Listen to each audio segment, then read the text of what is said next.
31 de março. 2.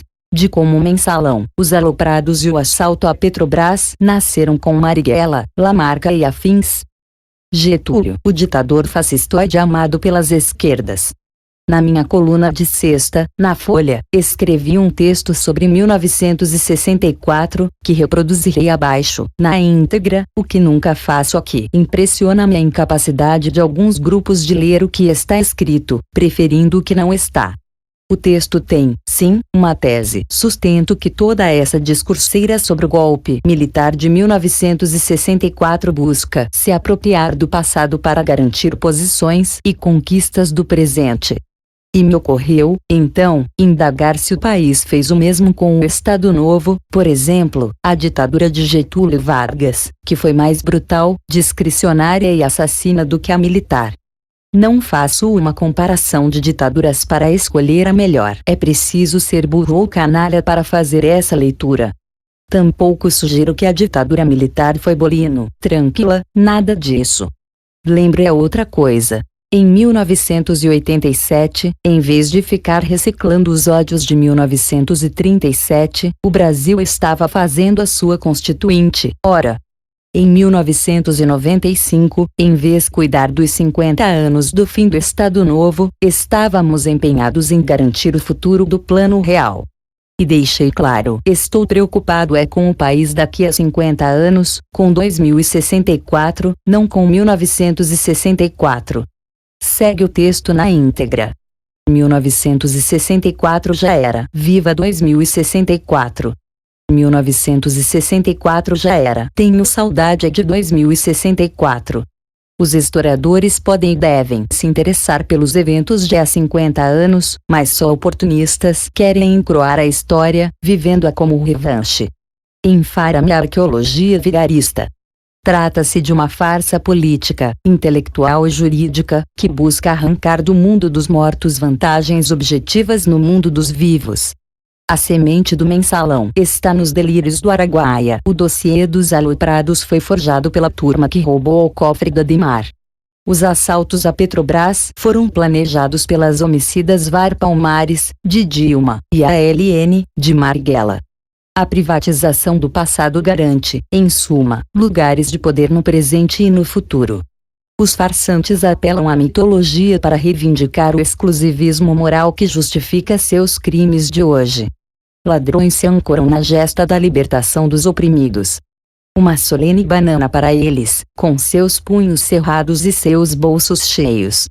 Quem falava em nome dos valores democráticos em 1964? Os que rasgaram de vez a Constituição ou os que a rasgavam um pouco por dia? Exibam um texto, um só, das esquerdas de então que defendesse a democracia como um valor em si.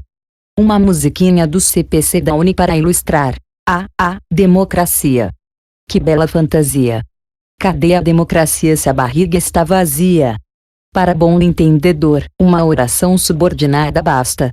A resposta matou mais de 100 milhões só de fome. Nota desnecessária em tempos menos broncos. Respeito à disposição dos que querem encontrar seus mortos. Eu não desistiria enquanto forças tivesse. Mas não lhes concedo a legitimidade, menos ainda alguns prosélitos disfarçados de juristas, para violar as regras do Estado de Direito. A anistia, por exemplo, não está consignada apenas na Lei 6.683.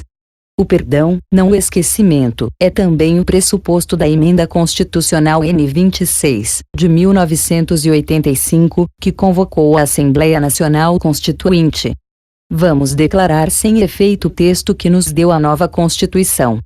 A pressão em favor da revogação da anistia e a conversão da Comissão da Verdade, se estatal, ela é necessariamente mentirosa, num tribunal informal da história, ignoram os pactos sobre os quais se firmaram a pacificação política do país. Digam-me, onde estávamos em 1985? Revivendo a repressão de 1935, que se seguiu em intentona comunista. E em 1987, maldizendo os 50 anos do Estado Novo. E em 1995, celebrando seu fim. Estado Novo. Eis a ditadura que os progressistas apagaram da memória. Um tirano como Getúlio Vargas foi recuperado pelas esquerdas para a galeria dos heróis do anti-imperialismo e serve de marco, segundo os pensadores amadores, para distinguir demófobos de demófilos. Ilustro rapidamente. Entre novembro de 1935 e maio de 1937, só no Rio, foram detidas 7.056 pessoas. Todas as garantias individuais estavam suspensas. 2 navios de guerra foram improvisados como presídios.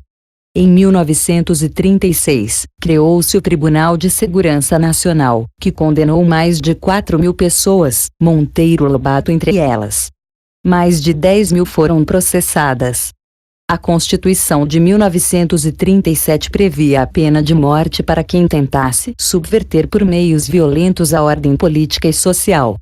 Leiam o Decreto N. 428, de 1938, para saber como era um julgamento de acusados de crime político.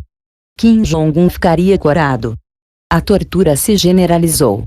No assalto ao Palácio de Guanabara, promovido por integralistas em maio de 1938, 8 pessoas presas, desarmadas e rendidas foram assassinadas a sangue frio, no Jardim, sem julgamento, por Benjamin e Serafim Vargas, respectivamente irmão e sobrinho de Getúlio.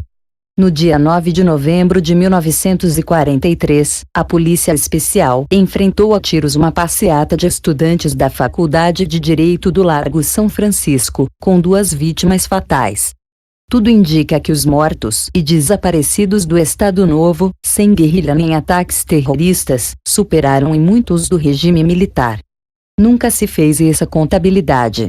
Nesse caso, a disputa pelo presente e pelo futuro pedia que se escondessem os cadáveres.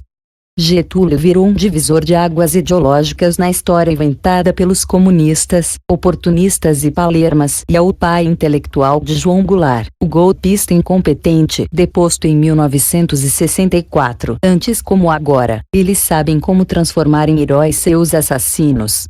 A arqueologia do golpe é um golpe contra o futuro. Viva 2064!